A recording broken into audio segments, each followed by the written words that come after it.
ಮಾನ್ಯ ಜಿಲ್ಲಾಧಿಕಾರಿಗಳೇ, ತಹಶೀಲ್ದಾರ್ ಅವರೇ, ಮಾಲಿನ್ಯ ನಿಯಂತ್ರಣ ಮಂಡಳಿ ಅಧಿಕಾರಿಗಳೇ, ಈ ಮಕ್ಕಳ ಭವಿಷ್ಯ ಆದರೂ ನೋಡಿ ನಮ್ಮ ಕೆರೆ ಕುಂಟೆಗಳ ಉಳಿಸಿ. ಇವತ್ತಿನ ಇದರಲ್ಲಿ ನಮ್ಮ ಸಾಮಾನ್ಯ ಜನರು ನಾವು ಏನೋ ತಂದೆ ತಾತಂದಿರು ಮಾಡೋ ಆಸ್ತಿ ಇರೋದೇ ಹೊರತು ಇವತ್ತಿನ ಬೆಲೆಯಲ್ಲಿ ನಾವೊಂದು ಕುಂಟೆ ಜಮೀನು ತಗೋಕ್ಕಾಗಲ್ಲ. ಕಡೆ ಪಕ್ಷ ಈ ಮಕ್ಕಳಿಗೆ ನಾವೊಂದು ಒಳ್ಳೆ ಆರೋಗ್ಯ ಆದರೂ ಕೊಡೋಣ. ದಯಮಾಡಿ ಅಧಿಕಾರಿಗಳೇ, ತಮ್ಮಲ್ಲಿ ಯಾವ ರೀತಿ ನಿಮಗೆ ಖಾಲಿ ಬೇಕಾದ್ರೂ ಬೆಳಗ್ಗೆ ರೆಡಿ ಇದ್ದೀವಿ. ನಮ್ಮ ಪರಿಸರನ ದಯಮಾಡಿ ಉಳಿಸ್ಕೊಡಿ. ಈ ಮಕ್ಕಳ ಮುಂದಿನ ಭವಿಷ್ಯ ಬಗ್ಗೆ ನೀವು ಚಿಂತಿಸಿ. ಈ ಜಾಗದಲ್ಲಿ ಇಂಥ ನೀರನ್ನ ನಿಮ್ಮ ಮಕ್ಕಳು ಕುಡಿದ್ರೆ ನೀವು ಕುಡಿತೀರ? ನಿಮ್ಮ ಮಕ್ಕಳು ಸಮಾಧಾನ ಆಗುತ್ತಾ? ನಿಮ್ಮ ಮಕ್ಕಳು ಇಂಥ ನೀರು ಕುಡಿತಾದ್ರೆ ಈ ಮಕ್ಕಳ ಭವಿಷ್ಯ ನಮ್ಮ ಕಾಡ್ತಾ ಇದೆ. ಇವತ್ತಿನ ಏನು ನೀರು ಅಂದರೆ ಏನು ಗೊತ್ತಿಲ್ಲ, ಬರೀ ಕುಡಿಯೋದು ಅಷ್ಟೇ ಗೊತ್ತು. ಕೊಳಚೆ ನೀರು ಅಂದರೆ ಗೊತ್ತಿಲ್ಲ, ವಿಷಯಕ್ಕೆ ನೀರು ಅಂತ ಏನೋ ಗೊತ್ತಿಲ್ಲ. ಯಾವರಪ್ಪ ನಿಮ್ಮದು? ಹಾಂ, ನಿಮ್ಮೂರು ಕೆರೆ ನೀರು ಯಾವ ಕಲರ್ ಐತೆ? ಕಪ್ಪು ನೀರು ಅಲ್ಲ, ನಿಮ್ಮೂರು ಕೆರೆ ನೀರು ಯಾವ ಬಣ್ಣ ಐತೆ? ಕಪ್ಪು ಕಲರ್ ಆಯ್ತಾ? ನೋಡಿ, ಮುಂದೆ ಈ ಥರ ಮಕ್ಕಳುಗಳು ನಿಮ್ಮೂರು ಕೆರೆ ನೀರು ಯಾವುದು ಅಂದರೆ ಕಪ್ಪು ಕಲರ್ ಅಂತ ಹೇಳ್ತಾರೆ. ಮಳೆ ನೀರಾಗಿದ್ರೆ ಕೆಂಪು ಕಲರ್ ಇರಬೇಕು. ಇವ್ರಿಗೆ ಏನೂ ಗೊತ್ತಿಲ್ಲ. ಮಳೆ ನೀರು, ಕೊಳಚೆ ನೀರು, ಇಂಥ ಮಕ್ಕಳ ಭವಿಷ್ಯಕ್ಕೋಸ್ಕರ ನಮ್ಮ ಹೋರಾಟ. ದಯಮಾಡಿ ಈ ಮಕ್ಕಳು ನೋಡಿ, ಇಂಥ ಮಕ್ಕಳು ನೂರಾರು ಜನ, ಸಾವಿರಾರು ಜನ ಮಗ ಇದ್ದಾವ, ತಲೆ ಎತ್ತ. ಇಂಥ ಮಕ್ಕಳ ಭವಿಷ್ಯನ ನೆಂದರೆ ನಮಗೆ ಇವತ್ತು ಕೂಡ ದಯಮಾಡಿ ಏನೀಗ ಕೆರೆ ಅಂಗಳದಲ್ಲಿ ಇಕ್ಕಿದ್ದಾರೆ, ಇದೆಲ್ಲ ತೆಗಿಸ್ಬೇಕು ಅಂತ ತಮ್ಮಲ್ಲಿ ಕೇಳ್ಕೊತಾ ಇದ್ದೀವಿ. ಸ್ನೇಹಿತರೆ, ಒಟ್ಟು ಇದು ಕೂಡಿ ಇವತ್ತು ಸೇರಿ 4ನೇ ಬಾರಿ ತಹಶೀಲ್ದಾರು, ಜಿಲ್ಲಾಧಿಕಾರಿಗಳು ಮತ್ತು ಮಾಲಿನ್ಯ ನಿಯಂತ್ರಣ ಮಂಡಳಿ ಅಧಿಕಾರಿಗಳಿಗೆ ದೂರು ನೀಡಿದ್ದೀವಿ. ಬಾಶೆಟ್ಟಿಹಳ್ಳಿ ಪಟ್ಟಣ ಪಂಚಾಯಿತಿಯವರು ತಮ್ಮಲ್ಲಿ ಉತ್ಪತ್ತಿಯಾದ ಕಸನ ಕೆರೆ ಅಂಗಳದಲ್ಲಿ ಹಾಕಿದ್ದಾರೆ ಪಕ್ಕದಲ್ಲಿ ಅಂತ. ಅದು ಯಾರೂ ಬಗ್ಗೆ ತಲೆ ಕೆಡ್ಸ್ಕೊತಾ ಇಲ್ಲ. ಬೇರೆ ಕಡೆ ಹಾಕಿರೋ ಟೆನ್ಷನ್ ಇಲ್ಲ. ಇದು ಕೆರೆ ನೋಡಿ, ಮಳೆ ಬಂದಾಗ ಇದರಲ್ಲಿ ಏನೇನಿರುತ್ತೋ ಅಂಶಗಳು ನೋಡಿ ಈ ರೀತಿಯಾಗಿ ಕೆರೆಗೆ ಹೋಗ್ತಿದೆ.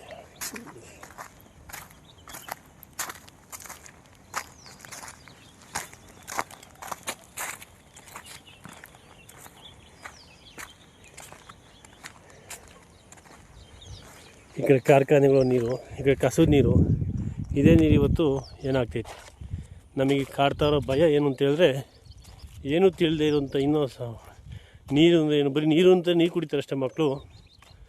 ಅವ್ರು ದೊಡ್ಡವರಾಗೋಕ್ಕೆ ಏನು ಮಾಡ್ತೀವಿ ನಾವು ಫ್ಯೂಚರ್ಗೆ?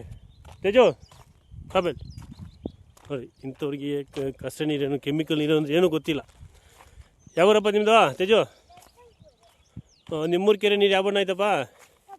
ನೋಡಿ, ಸಾಮಾನ್ಯವಾಗಿ ಮಳೆ ನೀರು ಏನಾದರೂ ಬಂದರೆ ಕೆಂಪು ನೀರು ಇರ್ತೈತೆ. ಆದರೆ ಈಗ ನಿಮ್ಮೂರು ಕೆರೆ ನೀರು ಬಣ್ಣ ಯಾವುದು ಅಂದರೆ ಕಪ್ಪು ಅಂತ ಹೇಳ್ತಾರೆ. ಅಂದರೆ ಅವ್ರಿಗೆ ಗೊತ್ತಿಲ್ಲ, ಅವ್ರಿಗೆ ಮಳೆ ನೀರು ಬಂದರೆ ಕೆಂಪಿರ್ತವೆ, ಕಪ್ಪಿರ್ತವೆ ಅಂತ. ಇಂಥ ಅಧಿಕಾರಿಗಳು ಕಾನೂನು ವಿರೋಧಿ ಕೆಲಸ, ಕಾನೂನು ವಿರೋಧಿ ಚಟುವಟಿಕೆ ಮಾಡೋದ್ರಿಂದ ನಮ್ಮ ಮುಂದಿನ ಭವಿಷ್ಯ ಹಾಳಾಗ್ತೈತೆ. ಇದ್ರ ಬಗ್ಗೆ ಜನ ಎಚ್ಚೆತ್ತುಕೊಳ್ಬೇಕು. ನೋಡಿ, ಇದರಲ್ಲಿ ಏನೋ ಮಳೆ ಬಿದ್ದು ನೀರು ಬಂದಿದೆ, ಇದೇ ನೀರು ನಾವು ಕುಡಿಯೋದು ಭೂಮಿ ಒಳಗೆ ಹೋಗಿ.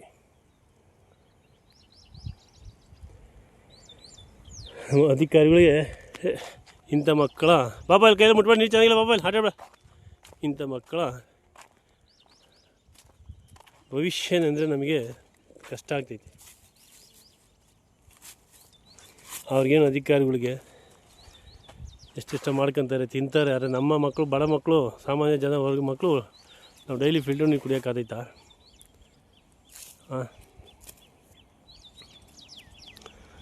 ದಯಮಾಡಿ ಬಾಶೆಟ್ಟಿಹಳ್ಳಿ ಪಟ್ಟಣ ಪಂಚಾಯಿತಿಯ ಅಧಿಕಾರಿಗಳೇ, ಮಾಲಿನ್ಯ ನಿಯಂತ್ರಣ ಮಂಡಳಿ ಅಧಿಕಾರಿಗಳೇ, ತಹಶೀಲ್ದಾರ್ ಅವರೇ, ಜಿಲ್ಲಾಧಿಕಾರಿಗಳೇ, ದಯಮಾಡಿ ಇಲ್ಲಿ ಏನು ಕೆರೆ ಅಂಗಳದಲ್ಲಿ ಕಸ ತುಂಬಿದ್ದೀರಾ, ದಯಮಾಡಿ ಇದನ್ನು ತೆರವುಗೊಳಿಸಬೇಕು ಅಂತ ಈ ಮುಖಾಂತರ ತಮ್ಮಲ್ಲಿ ವಿನಂತಿಸ್ತಾ ಇದ್ದೀವಿ. ಅಲ್ಲ, ಈ ನೀರು ಕೆರೆ ಅಂಗಳದಲ್ಲಿ ಹಾಕೋದು ಹೋಗ್ಲಿ, ಕೆರೆ ಇರೋದು ಏನಕ್ಕೆ? ಜಲಮೂಲಗಳನ್ನ ಹಾಳು ಮಾಡ್ತಾಯಿದ್ರೆ ಮುಂದಿನ ಭವಿಷ್ಯ, ಮುಂದಿನ ಮಕ್ಕಳ ಭವಿಷ್ಯ. ಈಗಿನ ಕಾಲದಲ್ಲಿ ಆಸ್ತಿ ಅಂತೂ ಮಾಡೋಕ್ಕಾಗಲ್ಲ. ಅವ್ಳಿಗೆ ಒಳ್ಳೆ ಆರೋಗ್ಯನೂ ಕೊಡಲಿಲ್ಲ ಅಂದರೆ ನಾವು ಇನ್ನೇನು ಕೊಡೋಣ? ಇದ್ದೇನೋ ಬೇಕಾಗೈತೆ.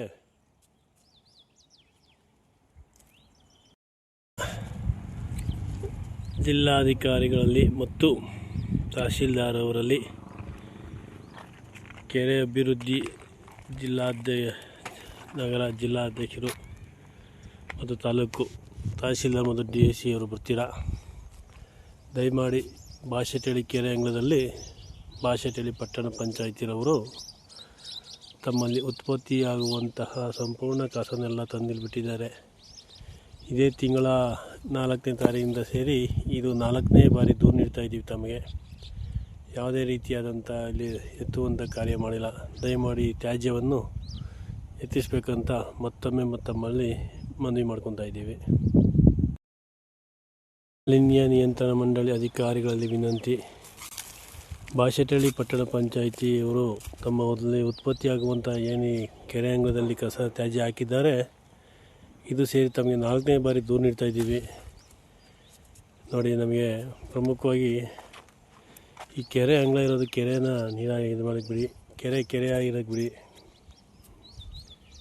ಈ ರೀತಿ ಆಗ್ತೈತೆ. ಇದರಲ್ಲಿ ಉತ್ಪತ್ತಿಯಾಗುವಂಥ ನೀರು ಇದೇ ರೀತಿಯಾಗಿ ಕೆರೆಗೆ ಹರ್ಕೊಂಡು ಹೋಗ್ತೈತೆ.